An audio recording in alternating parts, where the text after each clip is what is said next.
નમસ્કાર મિત્રો, હું છું આપનો ઘનશ્યામ રાવળ। મહેસાણા વાસીઓ માટે અને મહેસાણાના આજુબાજુમાં રહેતા ગામના વાસીઓ માટે ખૂબ સારા સમાચાર છે।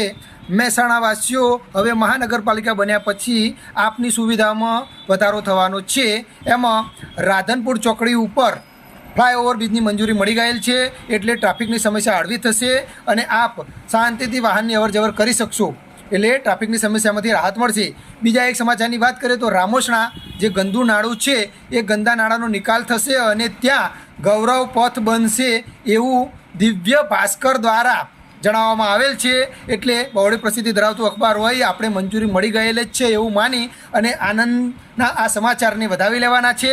તો ટૂંક જ સમયમાં આ બંને જગ્યાએ કામગીરી શરૂ થશે એવું એક દિવ્ય ભાસ્કરની અખબાર યાદીમાં જણાવવામાં આવેલ છે। આવી અવનવી ખબરો, માહિતી અને યોજનાઓની માહિતી માટે અમારી ફેસબુક, ઇન્સ્ટા અને યુટ્યુબ ચેનલને લાઇક કરો, શેર કરો, સબસ્ક્રાઈબ કરો। આભાર।